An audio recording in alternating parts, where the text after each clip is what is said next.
Satnam. I'm Lillian Savoy here with Kelly McGee. So exciting on Awaken Change podcast. So I can't wait to introduce you to her. She is a naturopath, an herbalist, and a massage therapist. And she has so many goodies to share with us today. So Kelly, welcome. Thank you. I I'm appreciate so glad it. you're here. Oh, I know. I feel like this has been years in the making, honestly.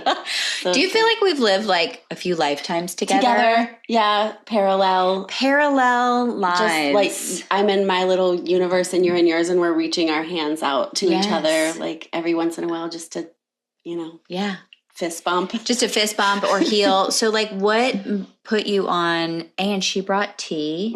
So she makes all these fantastic herbs, and then she makes teas for the ailments that you have, which I can't wait to get into all my ailments. Yeah, I was going to say, when you were telling me earlier what you're doing, I'm thinking like what herbs can help with that. I'm so excited. I have so many ailments, but that comes with the path of the healer. Yeah. Right?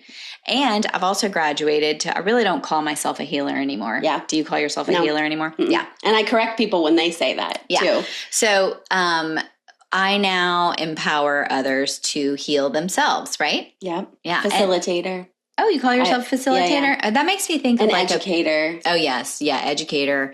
But the facilitator makes me think of a PE gym teacher. Run some laps. Yeah, I don't really want to run laps. I don't mind doing push-ups and sit-ups, but I don't really want to run laps. I am a terrible runner. Okay, then like 50 push-ups or something. Mm-hmm. What do you think of the tea? Is it good? You like the tea tastes like... Yeah, tell me what flavors you're picking out. I'm picking out a little bit of like kind of dark, smoky chocolate, a little bit of mushroom, a little bit of like chai, not chai, and maybe some dandelion. Wow, you picked that out? Yeah. That's cool. What's in it, though? Yeah, so do you want me to tell you? Yeah, tell us. Okay, so it's dandelion root and burdock root. Burdock. Ooh, I might have guessed that if more time. Yeah.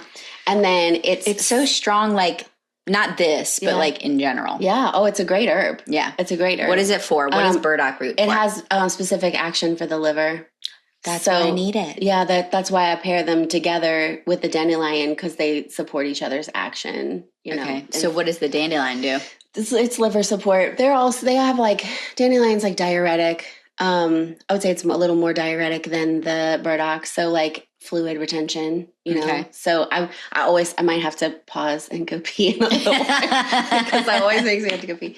But then to flavor it, so I used to just do dandelion and chicory actually, because this blend, you said chai, not chai. I call this coffee, not coffee. Okay. And I started making it for chicory. That's for the coffee flavor, because I made it for people who wanted to get off coffee. Yes. Well, I made it for me because I was drinking like Ticino. Like what's a Ticino? It's a brand of dandelion coffee, and they, but I was like, okay, I'm having so much of this, I need to make my own. Okay. And so I started to experiment with the blend, and I wanted herbs that would give a nice bold coffee type flavor. I mean, a lot of people that are like diehard coffee drinkers, they're like, yeah, that's totally not like coffee at all, but it's good. I think it's very much like coffee. Yeah. Coffee, not coffee. You can make it really strong, like you can brew it really strong. And sometimes like I have regulars who get this from me, like because you make it now. I do. And sell it. Yeah. And it's a process. You have to roast the dandelion root. Wow. And you have to roast the burdock to get the good flavor profile that you're wanting. Right. And they'll tell me like, there's something wrong with this. It doesn't taste right. Did you put chicory in it? Are you sure you put chicory in it? Like they know. Wow. Because they rely so heavily on it. And I'm kind of on a hormone, like I'm teetering on that hormone journey of like, what's the balance? She's a baby. She's a little younger. It's true. You're 5 years younger. Yeah. And it is a big difference between I'm going to be 50 next year and you're 45 right now. Okay. So, but it is that 5 years. If you can help people, in those 5 years, it is a game changer. Yeah. And I have all the books and stuff, but because I haven't, and I've had older clients come to me and they want help with hormones. And I'm like, I'm really just on the brink of this. Like I understand it from a physiological perspective. I've studied physiology forever. Yeah. I mean, massage school was 25 years ago. And we learned all that stuff, but to work it in action, because every woman is different. I mean, you have some women are going to be low progesterone, and some are estrogen dominant, but those two things are not like mutually exclusive. Like it's not one or the other. Sometimes it's both. And so anyway, the reason why I like this as it pertains to that is the liver needs to clear excess estrogen. I'm estrogen dominant. Yeah. So this will be really great to help your liver clear the excess estrogen that I store. That you're storing. Yeah, because like your boobs get sore close to your menses. But that can be low progesterone too, depending on when the soreness happens.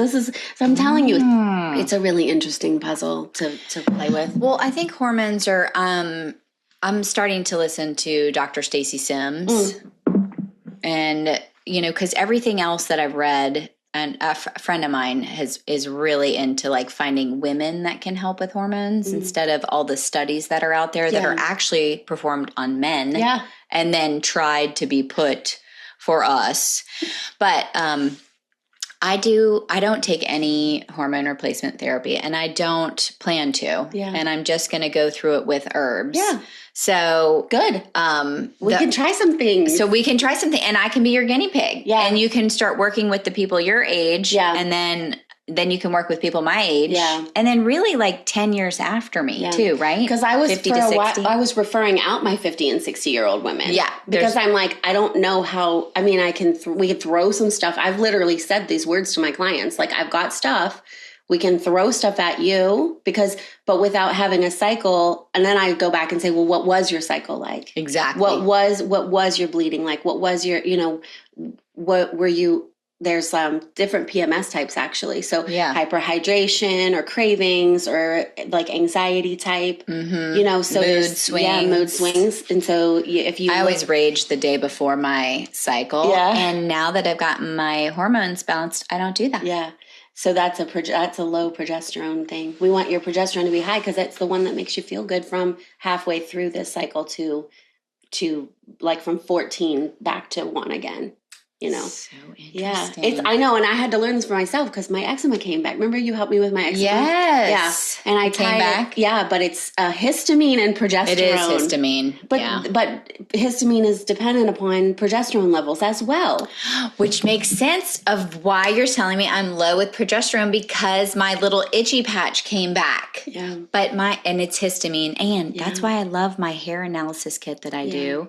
Because it tells me exactly what to eat, and I do feel better. Don't itch your neck. Oh, sorry. That's not where my stuff is either, though. It's on my legs this time. Right over the large intestine. Okay, well, yeah. Okay. Yep. This is so fun. See, I could talk to Kelly all day. Okay, but let's figure out. Yeah, I never finished telling you what was in the tea. Yeah, finish telling me what's in the tea.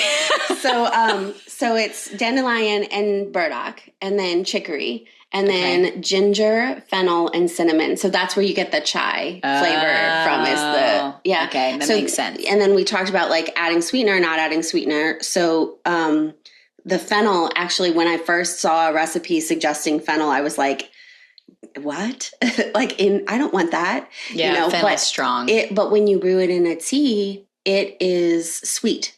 Like if you just had fennel by itself in water, like it's bitter. Light. But it has a sweetness to it. Okay. So it helps with, it gives a little, that you've got some bitter so that it is a coffee, because coffee's bitter. Coffee's bitter, yeah. Which I don't miss, because we got off coffee years ago. Me too. And I feel like, and then I read, do you remember that book in the 90s, Skinny Bitch? Mm-mm. Oh. What? That's mean. Well, it's the lady that also did the skinny margaritas, I think, too. Oh, I think I'm blanking out on her name. Anyway, so she said that coffee makes you store fat. Okay. And so that is a motivator in and of itself, right? Reading that in the 90s or maybe early 2000s. I can't remember when she came out, but yeah, skinny bitch. I mean, I don't know if the stuff is still relevant today, but my daughter did read it just recently within this past 6 months. That's why it's on my brain. Yeah. And she's like, you know, Mom, that occasional coffee, because I still like when I go to a coffee shop to get a coffee, but I stopped doing that too. And now I get a matcha. Me too. Which I don't know if that counts. I hate it when people are like, let's go for coffee. And I'm like, let's go for matcha?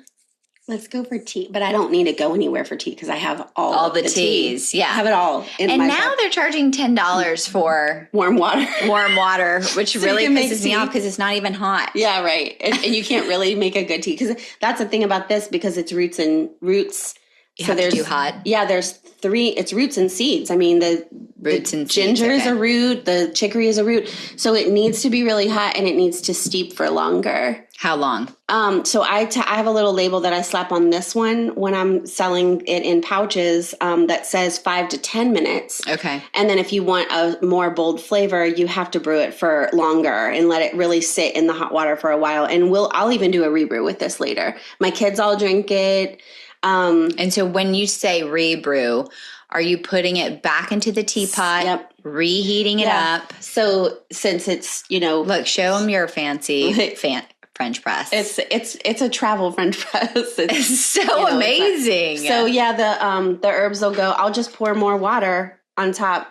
And do a rebrew. Yeah. Okay. It's losing focus. But okay. Yeah. And then what's your opinion on microwaving? I know everybody hates it. I know. But if you're in a hurry and you really want something hot, never. Do you just do cold or do you heat in the micro? I have a electric kettle. Mm-hmm. That heats pretty quickly. Yeah. And I even gave that up for a while and just did an old school kettle on the stove. That's what I do, old school. Yeah. So, I mean, I do not do microwave. At all. Mm-mm. Do you microwave anything? No. Nothing? No. Okay. So we really don't need a microwave in our house anymore. Stop using them. It's stupid.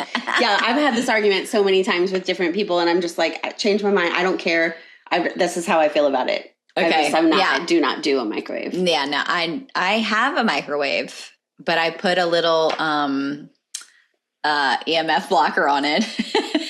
Not that does anything like different from my food, but a little shungite label. Yeah. Nice. I do a little shungite label, and that makes me feel better, even though it's really not good. Well, we just moved into a new house, right? And so it's one of those. It's installed. Yeah, I'm looking at it going, I'm going to uninstall that, put it in the attic, and put something else there. Don't put it in the attic, just give it away. Yeah, I could, but it came with the house, so I'm like, maybe when we move out, we'll put it back in. But it has a cord, so I'm like, I'll unplug it, and put a big caution tape, do not use, so the kids just don't ever use it. But they don't. It's not been part of our life for so long that.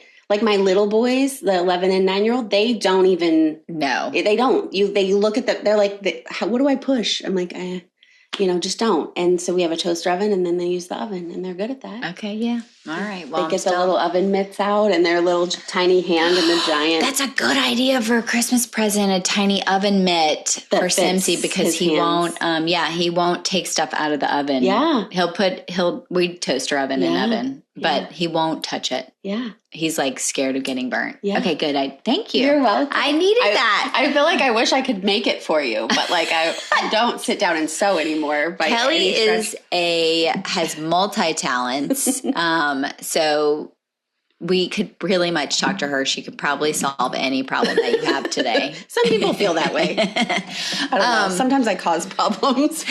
Well, you have to cause a few problems in order to get them to come to the surface. Yeah. Right? Because it's just like having an argument with your spouse or your friend or your kid. Sometimes you have to really ruffle the feathers in order to get the issue out at hand, right? Yeah. Yep. Same thing with the body. That makes me feel better because especially with moving and the stress of it all, I feel like I've reverted to some patterns and then I'm going, okay, I need to see these patterns as being somewhat useful, I think. Yeah, no, you have to, because first we have to recognize the pattern, right? So the fact that you're even seeing the pattern is So good. Everybody tells me that. Yeah, good. And then see, I'm just your confirmation now, right? And then it's like, all right, well, what am I going to do to change my pattern, right? Going from the basic of how am I going to change the pattern is if I don't have any energy, how am I going to take out coffee of my life and just try to work on my natural energy, right? From how am I going to change my relationship, and what does that look like, and being with somebody else too, a partnership is, I think, a lot harder than being single. I've been single for, a lot of my life. Yeah. And you went through a single phase with kids. Yeah. Right. And don't you think sometimes it's easier? I actually had that thought, I think either yesterday or today. Like I maybe I should have stayed single because, and I, like if you, my partner's going to listen to this later and be like, oh my God. I tried to break up with him probably 25 times like in the first year we were together. Cause I was like, I'm not good at this. I'm not good for this. This is not good. Like it's going to be bad. And he's like, you can't just give up. But you can. Yeah. But did you say, but you can give up? Yeah. And you can choose to be single. But you have to look at the reasons why. So for me, it was a lot of fear and sabotage, like self-sabotage. Yeah. Like I don't, that whole really deep core belief of I don't deserve to be happy, or I don't deserve someone to love me like this, or he's going to run away as soon as he sees my flaw, right? Yes. Whatever that is. Yeah. And, this guy isn't he's not going to run away. He's understanding, and everything that comes up, it's totally different. It's a totally different ball game than my experiences in the past. That's amazing. Which, as a 40-something-year-old person, you have a lot of experiences. But you deserve to get to that point. It's like you leveled up to being a partner with someone who is willing to be okay, let's talk about that. Yeah. Instead of you're ridiculous, Yeah. And I remember we had budget talk, 3 days ago. And, I said, I think we're at a crossroads, not with the budget, but just in our lives. Yeah. And I was like, I think we're at a crossroads and I'm very clear on this. And I think the decision is either A or B. Yeah. And, he hadn't come to that conclusion, but I had, because, it's just my intuition finally coming to the surface, right? Yeah. And then he goes, oh, you're the best wife ever. And I was like, why? Thinking to myself, I should have said thank you, right? Because part of abundance is receiving compliments. Oh, for sure. But instead I was like, why? And he goes, buttering me up for something. Yeah, what do you want? No. And then I was like, he goes, well, you're just really clear. Whether I want to hear it or not, you're very clear. Yeah. And you just tell it like it is without the passive aggressive. Yeah.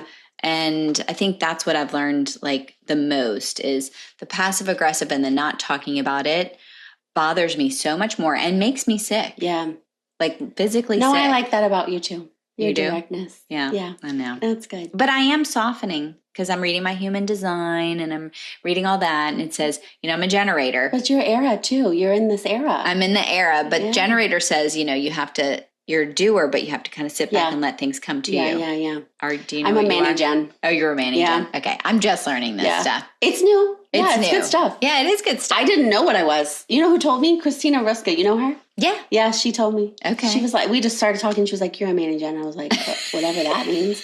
And then I've met other people that are, what's the one that doesn't do stuff, that needs a Mani-Gen? Somebody needs a Mani-Gen.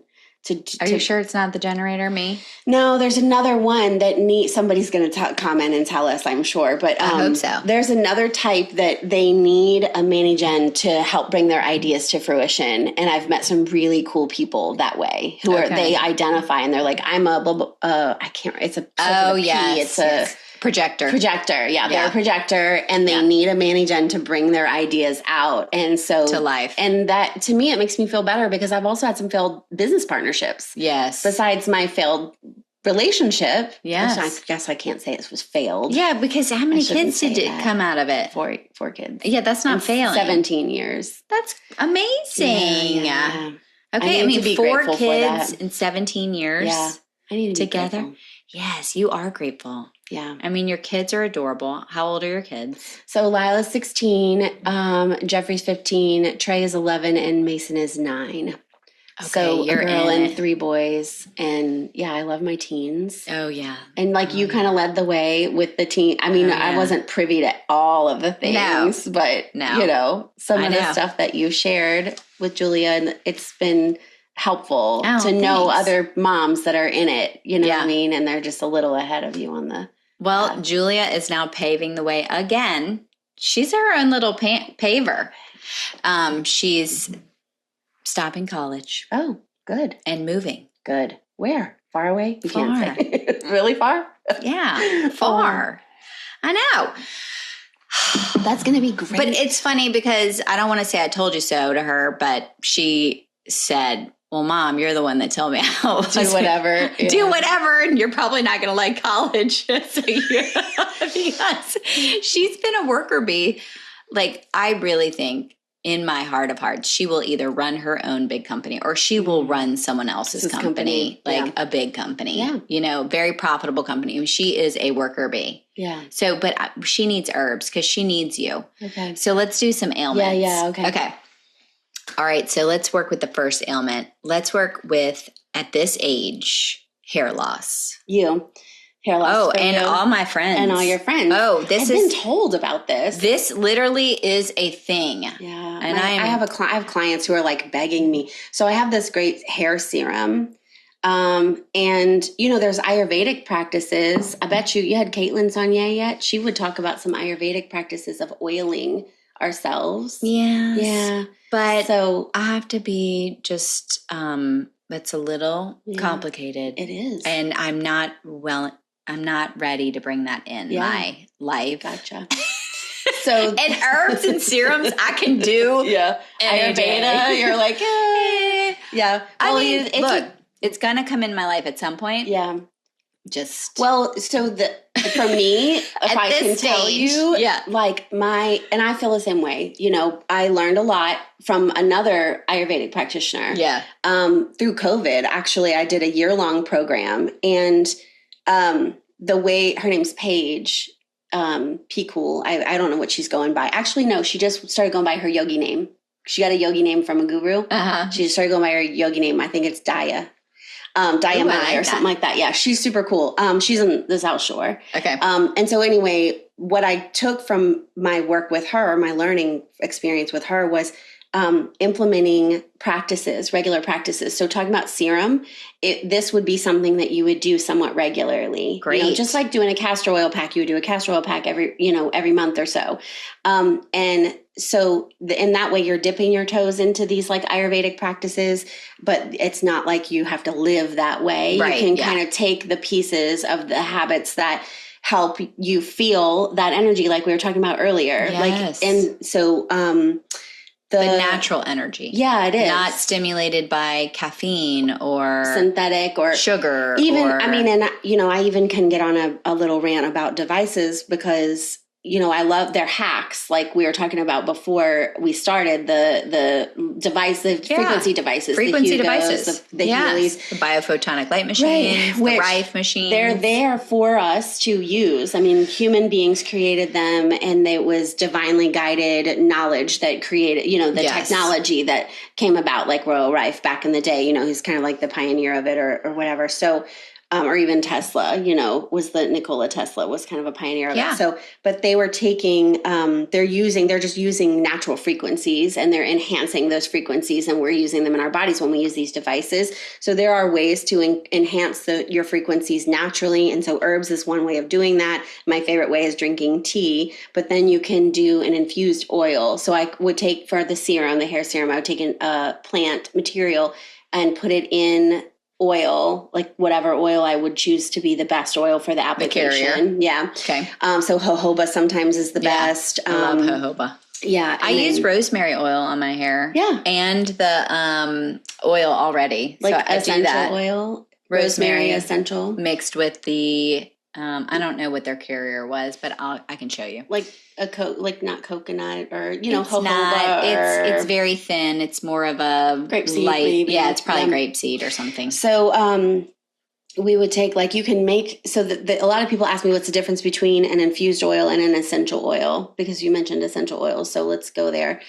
a rosemary essential oil is distilled from the stems and leaves of the rosemary, or some people would call them needles, the little spiky needles. And so you take that plant material and you put it into a big distiller and you apply heat and pressure over, a long period of time. And then that's how you get the essential oil out of the plant. So what I'm doing is a little different. I do put essential oils in my serums, but I'm taking an herb a lot of times and I'm infusing an oil. So essential oils are not fatty oils. They're not lipid. They don't have a lipid membrane. They evaporate quickly and they don't leave like a slippery residue on your skin.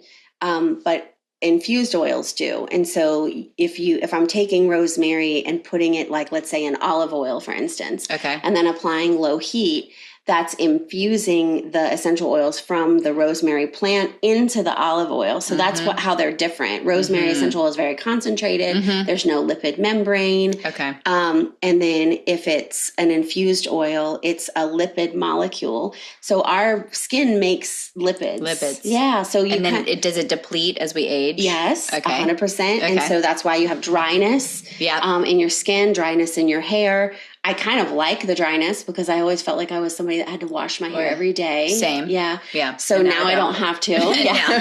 We can get like 3 or 5 days out of our hair washings. But then, so you would apply, but it's important to oil. And so that's an Ayurvedic practice, is oiling parts of your body. And that brings in an energy that is relaxing and soothing, but also building. It's the energy of building life. So I love building. Yeah. Apparently I was a major builder in all my past lives. In this life, I'm not supposed to be a builder. Did you build the pyramids? I must have. No, they said I was a farmer and actually an architect. So I might have been. You might have been. Yeah, I might have been. You heard it here. I'm an Egyptian pyramid builder. I love that. That's so cool. That means you're an alien. I definitely was an alien. I'm pretty sure I am still one. I had a great conversation about Lemurians yesterday. Anyway. Can you call me next time you want to talk about that? I want to talk to somebody about aliens. I miss those. That's the hard part about not teaching group classes as much as I used to teach, right? Yeah. And talk to myself more on the podcast.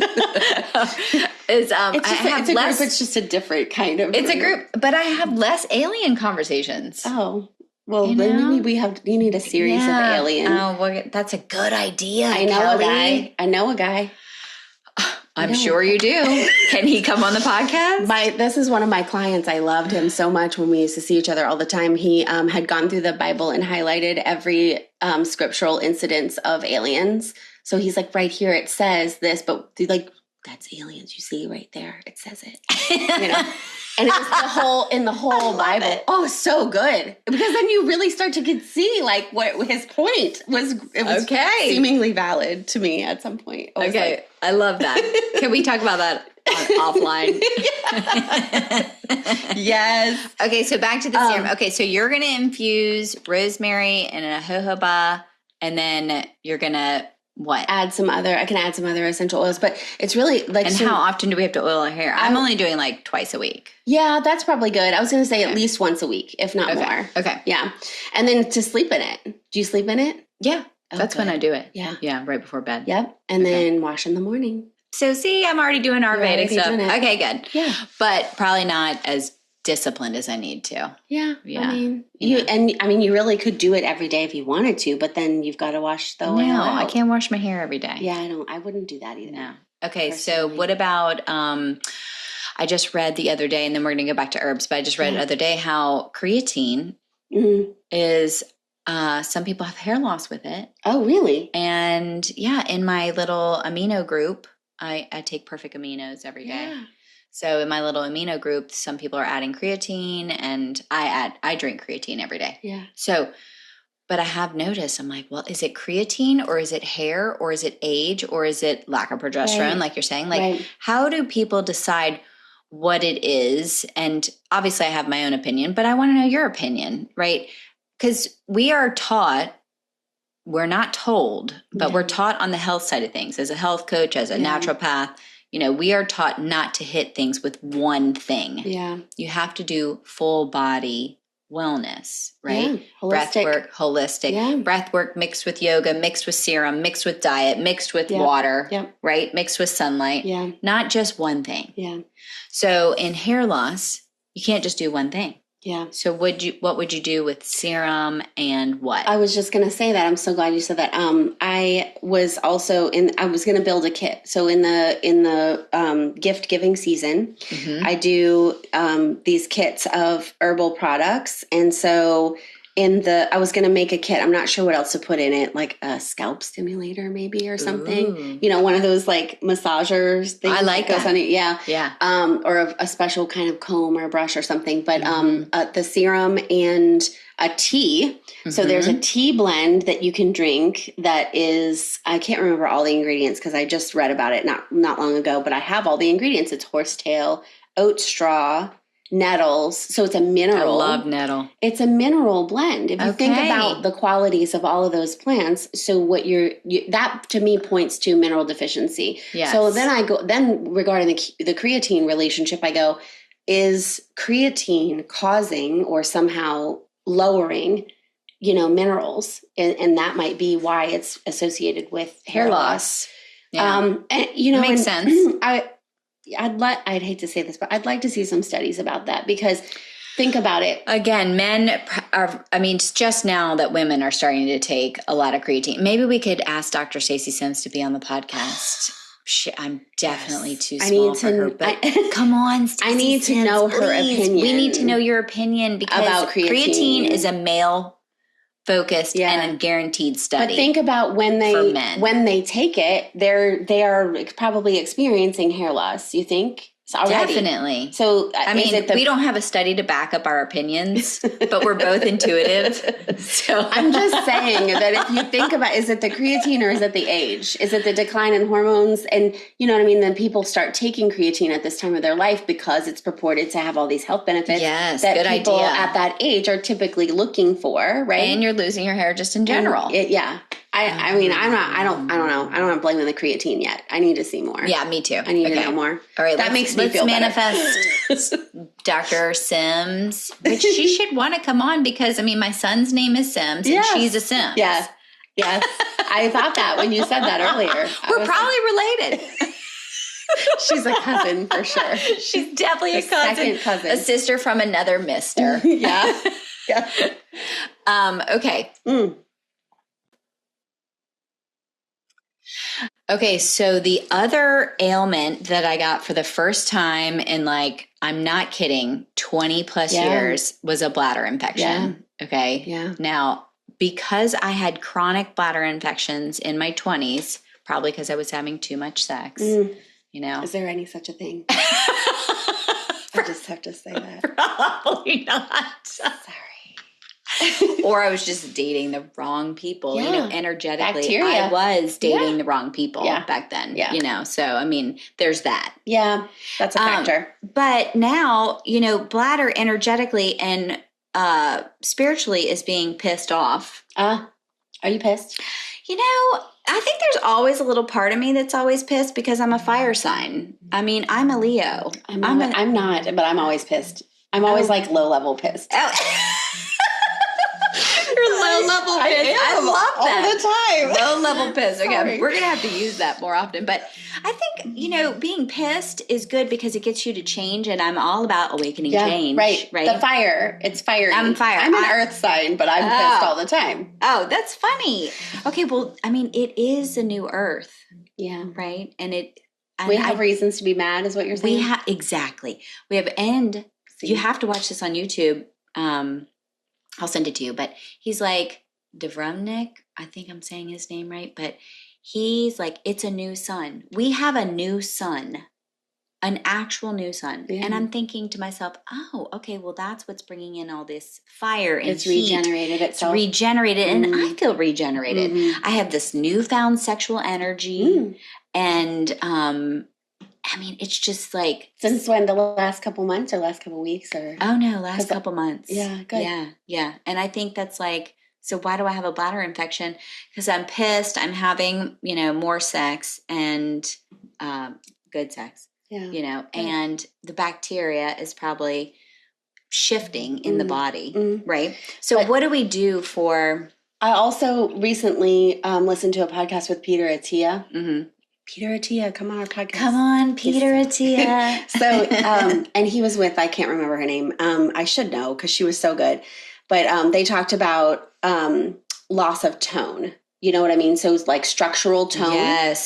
So sometimes the infections or the retention of bacteria in the ureter is related to a loss of tone in the structure. So massage yourself. Well, you know what I'm doing?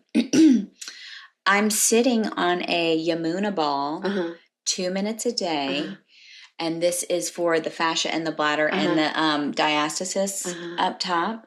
And it pulls everything up. So you sit on a Yamuna ball right in the middle of your crotch, right? Like right in the center. 2 minutes a day for 30 days.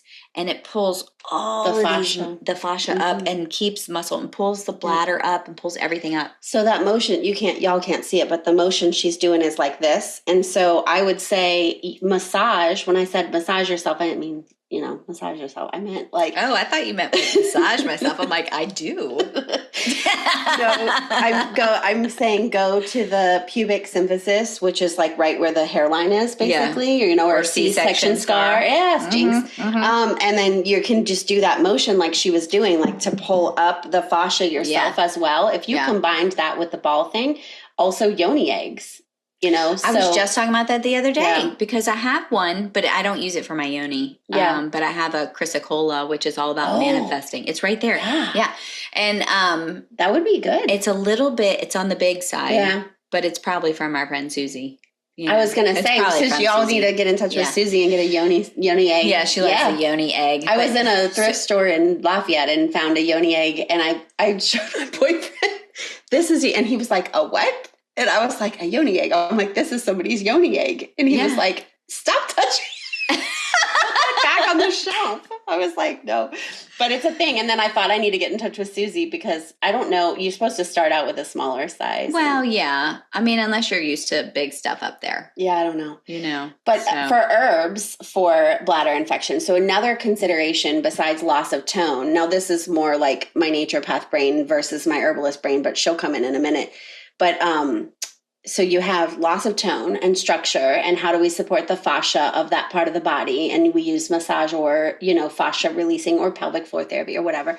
And then the other thing is... it's 11:11, Make-A-Wish. Ooh, drink the tea. Cheers. Cheers. Everybody take a second, make a wish. I like your little affirmation. I am here to make money. That's my affirmation for the 11:11 moment. It is. It is. My mantras always change, but that's the most recent one. Yeah, I like it. So structure and tone, and then water. So I cannot tell you, this is going to blow some people's minds, how many people come to me and they're like, I drink 9 pH alkaline water out of my water system, my electric water system. But I keep having these bladder infections. I don't know what's going on. A lot of people do not realize, and I always, my answer to that is, have you had a culture on your urine from if you're having recurrent bladder infections? Have you had a culture? Do we know what bacteria we're dealing with? If it's E. coli, it usually is. It usually is, yeah. E. coli thrives in an alkaline environment. Really? Yes. That does blow my mind. So you think about the remedy for bladder infections is cranberry juice, which is incredibly acidic. Yes. Yeah. Oh. Yeah. So I've had a lot of women. That's amazing. I'm like, just try going back to a 7 pH, y'all. And a while ago, a client of mine, she said if you are drinking like level 8 or level 9 from your sink, it's really like a 10.5. Oh, yeah. It's not technically a 9. Yep. So your 7, if you're drinking like the 7, it's technically 8, 8.5, which is alkaline. Yeah. You're not drinking a neutral. Yeah. Neutral is, I like, depending on who I'm working with and what we're doing, but 9 times out of 10, if I'm going there with somebody and they want to get into a program with me, I'm wanting them to use distilled, which is pure 7. Okay. It's not an electrified 7. So like the systems they electrify it. Yeah. And that makes sense. I want it to be, so a neutral 7. So I have a distiller, I have a countertop distiller, and my clients that are really working on this and they have to work on it for a while to get, their values, their pH values in a good range, or their conductivity or whatever. It's a panel that I do.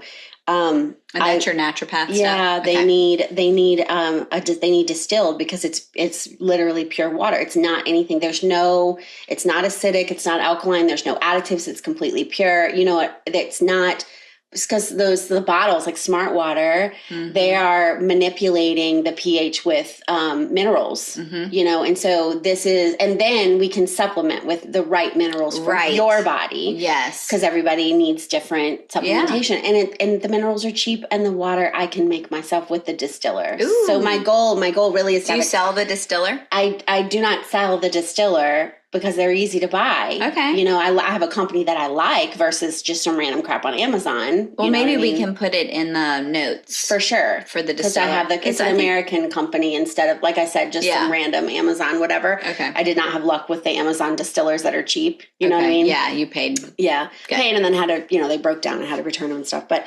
so I like this company because it's just like a little diehard workhorse distiller. But my goal is to have a 10-gallon distiller so that I can have distilled water on hand all the time for whoever needs it. I love that. But some people would disagree with me. In fact, my naturopath teacher, I have 2 teachers from my school. One is like distilled water and one is like, no, because it's too, they want the energy in it either one way or another. Yeah, she says it's too demineralizing, and I'm like, but then you supplement with the minerals, right? Yeah, you add the minerals.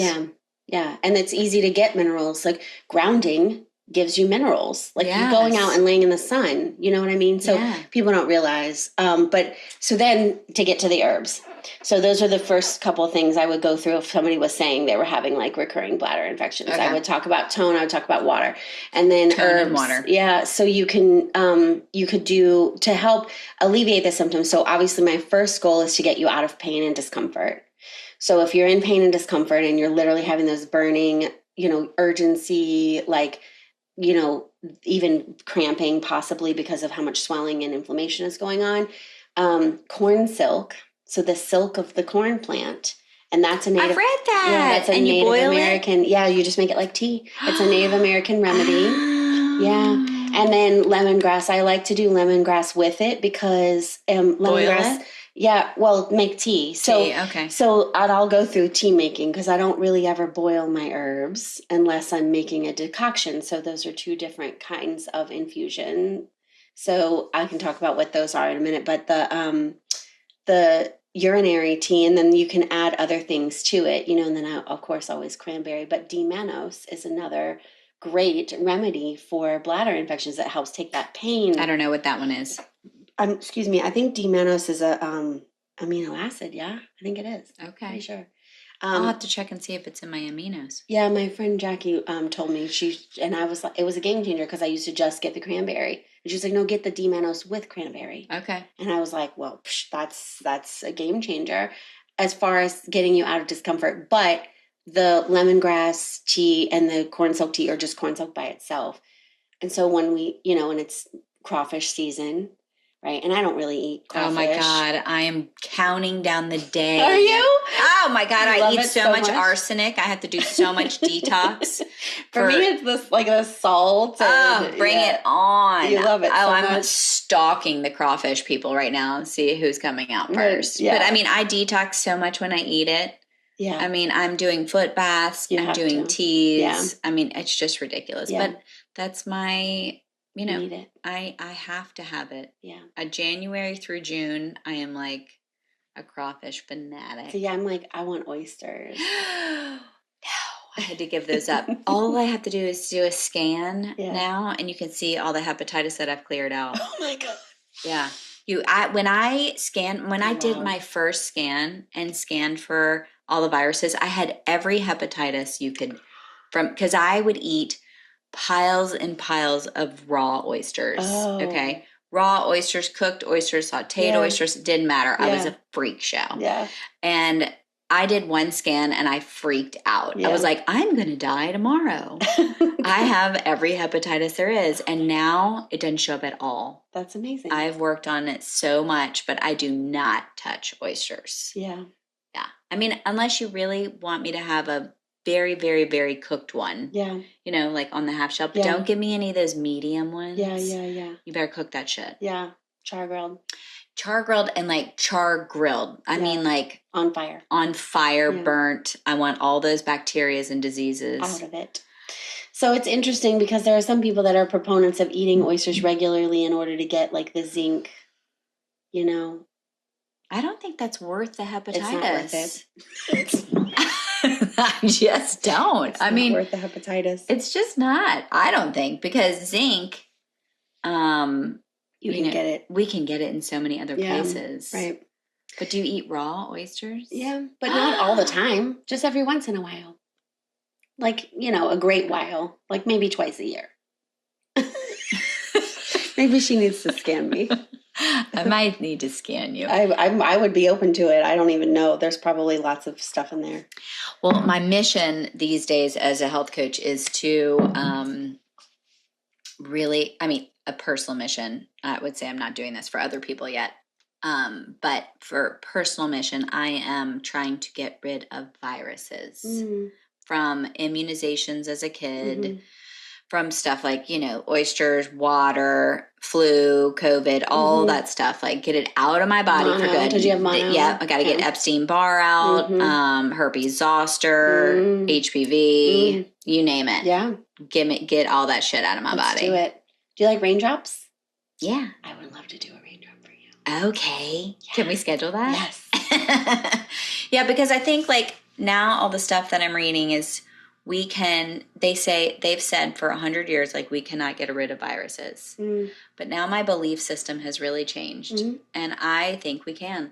So, you know about Body Talk, and John Veltheim, and totally did his own Epstein-Barr, you know, and that was... And he actually cleared it out. Oh, yeah, because you could see in his titers. He did his blood work before and he did his blood work after. Yeah, I mean, Cammie's told me that. Yeah. You know Cammie. Yeah. Love Cammie. Yeah.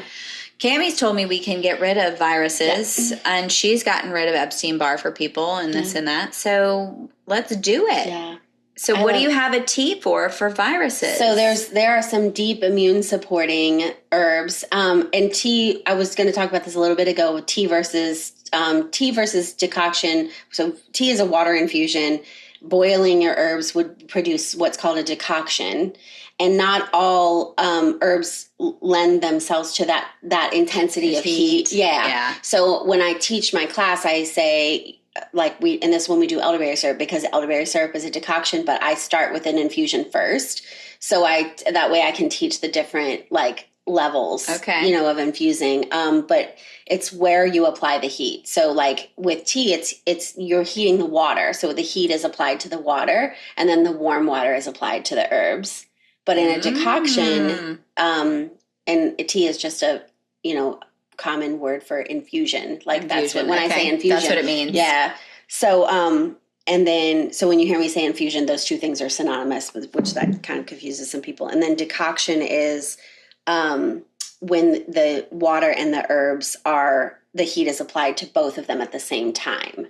So think of like the old potpourri pots. Did your mom ever do that in your house growing up? I did. You did too. Like through like bay leaves and cinnamon sticks and stuff. Well, that was like a phase, right? It was a thing. Like the late 90s. Yeah, it was a thing. And I remember doing Bayberry. Yeah. Remember that? No. The scent. I used to live on Bayberry. I was like, wait, did she live on my street? No. That was a thing. Bayberry was the scent? It was a type of potpourri. That's hilarious. Yeah. So you would put that on your stove and add water and like simmer it all day. It was like the double. Oh, you had the little thing. Yeah. What is it? Like the double boiler or whatever. With a tea light candle underneath? Yeah. Like it would heat it. Mm-hmm. And some people had like the mini crock pots. It was the mini crock pot. Yeah, the mini crock pots. Yeah.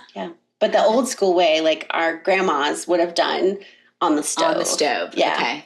So, and that's considered a decoction. Okay. So it's the plant material plus the water with the heat applied underneath. Okay. And then you simmer it for a while.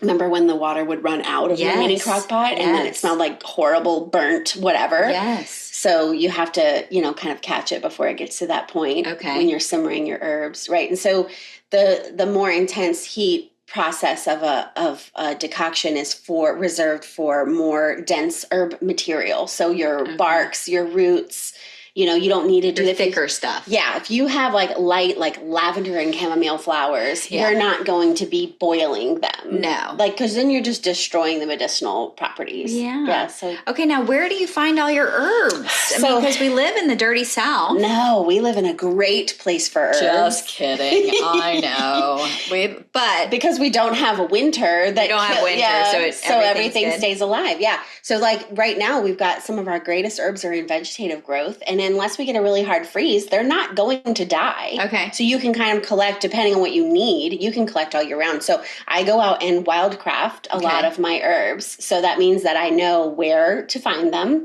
What path to take, what hiking path. Yeah. And they're away from the road and they're not near, polluted water sources. And so there are a few things that I gather.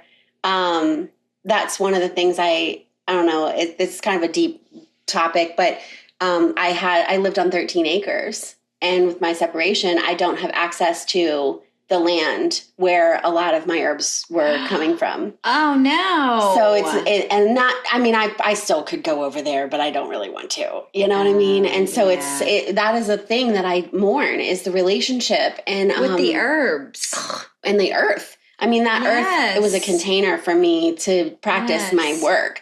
To hold me while I hold others, and so it's really like a disconnect that I have in my heart. And my new property it's great. You look at it, but it's one of these like suburban houses that's a half an acre and the big backyard. And there's literally nothing in the backyard, nothing, no landscaping, no plants. There's like 2 trees, and I'm like, how, like, on one hand, I'm like, this is great. You can make it into whatever you want. It's a blank canvas. Yes, blank canvas. But on the other hand, I'm like, I'm one of those people that sees a lot full of weeds. And I'm like, oh my God, look at the wild cherry. Look at the goldenrod. I can harvest so much from this lot of weeds. Like that other people would be like spraying weed killer on. Like that's me. God, hopefully they're not spraying. No, people do it everywhere. And so that's when I get invited to go harvest somewhere. That's one of my first questions is it spray? But I also know, because I harvest some from a park near my business in Folsom, I know that they don't spray because if they did, those things would not be growing there. Oh. So it's a great source for me to get specific things that they don't know. Like the groundskeepers of the park, they see me come over there with my little basket and like my herb classes are walking behind me. I might have like 8 or 10 women or men. Sometimes we have guys in our herb classes, which is fun. That's good. But they're all like, a mom with her ducklings. We're going over to the park to harvest, juniper berries or Cherokee rose hips or, something like that. And then we go back to the shop and we make it into, an infused oil or a decoction or a salve or whatever. So that's what. Okay, when are you teaching these? These are so fun. I know. And talking the other night at the thing. Okay, I'm going to come to the Firesider, which is December 13th. At Monica's Just Breathe Yoga in Mandeville, and we're going to make fire cider, and that was a super fun pop up. I've done fire cider in like a informal class before because I'll have students that just say, "I want to learn how to do this. Can I come and help you?" So they'll do like. It's not like I have a printout or, I have talking points or anything. But then something made me decide to just experiment with that as a pop-up class. And it went so well. That first one was in Folsom at my friend Jeannie Gerald's business. And so many people loved it and had such a great time that I told Monica about it, and she was like, "We've got to do this." It was okay. So we're doing it. So December 13th. Yeah, from 11 to 1 at Just Breathe. And you have to get in touch with her to register. Yeah. Not She's me. also on a podcast talking about iodine and salt and everything, so they can look her up too. Yeah, she's good. Okay, so what about your herb class? So when's the next one you're having? I'm going to revamp them. In January? Yes. Well, I'm going to start in the spring. So when we get spring herbs, which ironically is all the lymphatic herbs come up in the spring. That's so when I need. Yes, there's no mistaking. Like, nature provides, dude. I'm serious. It's so exciting once you've learned this. Like, I know. How fun amazing. It is. What you need is there. It's available. Like right now I'm still getting blooming elder and blooming bidens, and those are great for like cold flu. Okay. Yeah. So yeah, I can't believe I'm still getting those blooming right now before this next like little cold snap. I'll probably have to harvest just so I can make sure that I get them. So what can people buy from you for this next cold season? Because one of the things that really, you ask like, okay, are you pissed? But I think part of me, what gets pissed is that I go into drugstores or this and that, and I'm like, God, it's all just shit in here. I think we talked about that. Oh, it's so annoying. And then, so I think there's a low level. Is that what you're calling it? I love it. Low level piss of just like, oh my God, we have to hack the system 24/7 to stay well. Yeah. 24/7. It's such a struggle bus. So, my friend Jana, she makes, do you know Jana? She's an herbal. Oh yeah. She cures. Yes. Yeah. Okay. Yeah. Anyway, so she made me a thing. A fire cider? Yeah, but it hers was has like 50 ingredients. Yeah, she had like 50 things in it. No, she's so good. She's good. So I gave it to a friend of mine because they were getting sick, but I have one left in my fridge. Oh, good. So what can people buy from you for I've got elderberry syrup and fire cider. Okay. And then I do a wellness box. So I have a ViraCare tea. Okay. And then is that my virus tea? You might like it. It might be good for you. But I might mix you something up custom that works on deep latent viruses. Deep layers. Yeah. So this one would be like, I was exposed to someone with the flu, or I was on an airplane and someone was coughing. I don't really know what they have, but it seemed, you know what I mean? And now I have viral symptoms. And can they do that for Christmas presents? Oh, or birthday presents or whatever? I'm going to have my order form up, I hope, tomorrow or Wednesday. Usually I do it around this week, where people can start making their orders for the gift boxes. I do ship them. And then, I will put a roller bottle in with essential oils that are good for immune support. And then the tea, I'm trying to think what else is in the box. I should know this. Salve. Yeah, the chest rub. The chest rub. Yeah, I remember your box from last year. Yeah, and now that one is the best seller. So I can't stop doing that. But I might do this hair one as well with Please do the hair one and a tea and maybe a scalp stimulator if I can find a good deal on them or something. Please. Yeah. And that way you can drink the... I already have like 3 people I know that I could buy it for Christmas. Yeah. You can drink the hair tea, but then you also can brew the tea. I can't believe I forgot to say this earlier. Brew the tea and apply it to your hair as a rinse, as a tonic. And then you just leave it and sleep with like a shower curtain on? You can. What are those called? You can, but you can just spread... Like you could put it in a spray bottle and just mist your scalp after you wash. Oh. You know what I mean? And then kind of leave that tea in. Yeah. And then it doesn't make your hair greasy? No, because it's just water and tea. Herbs. Yeah, it's just tea. And then it just dries? Like then you blow dry your hair? I need to do some practicing with this before but that's okay. I'll be your guinea. Yeah.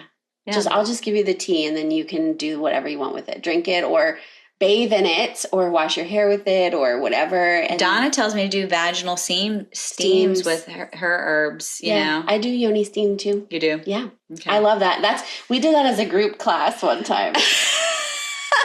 Steam your yonis. Come and hang out with all your lady friends and steam your yoni. Steam your yoni. That's hilarious. Yeah, I have some kind of block about emptying the toilet to put the herbs in. Oh, let me show you how to do it. Okay. Oh, we're not doing the toilet. Oh, okay. Yeah, no. There's a way better way. You're gonna steam all the time now? Yes. Oh. Yes. What do you think the benefits are from the... I know what Donna told me the benefits are because, she's my goddess. Yeah. But softens and warms the tissue. Mm-hmm. So again, if we have a loss of tone in the structures, the ureter, and I've even had some people that have like vaginal prolapse or bladder prolapse. Yes. I definitely have friends that have that. And so you can tonify the tissues. I think of it a lot like the way I do ear candling. Okay. It's warming, Yep. and it brings blood flow and helps to stimulate the nerves. And then depending on what herbs you're using, I've even made a yoni blend for someone who's miscarrying, and they're like wanting to kind of just complete the process of the, I guess expelling all the, tissue, and you're wanting to move on to, and recover. It helps your body recover from, I think that is trauma. I think there's trauma in it. Yes. So yes. I had the first time I yoni steamed a very intense dream. And it was very healing. So I feel like it connects to something in our bodies on a way deep level. Like you're working with womb energy. I mean, come on. I love womb energy. And for some people, they don't go there, Oh, we got to get up in the yoni. Yeah, we got to get in there and out there. I'm on a yoni suppository journey with ozone. Because I'm an ozone I love that. lover now. No, it's good. But I've been doing ozone suppositories with the olive oil, and I'm going to step it up and do ozone with hemp next that they sell. But that sounds good. It's been wild. But the bladder infection came out in the middle of the suppository. So I know it was detoxing bacteria that needed to come out from probably being old pissed somewhere. Yeah. In the, You got some old pissed. I had some old pissed energy that needed to come out. Not low level pissed. No. Well, I think so. I think if it's not deep low level. Yeah, then I think that's liver more. Usually. Yeah. Yeah. So then we're back at coffee, not coffee again. Okay. Well, that's where we started. Full circle. Oh my God. Full circle. And now we have to end. It's okay. Boo. I got to go massage somebody. Yeah, you got to go. Okay. But so we're going to list all of Kelly's stuff so you can buy some stuff for flu, for hair. Yeah. And for just regular teas to keep you healthy and I've wealthy. Got a couple of different flavors and yeah, some caffeinated. Will you come back? Yes. Okay, come back. Okay, I will. Okay, everybody. Satnam, thanks for hanging with us. Bye. Thank you.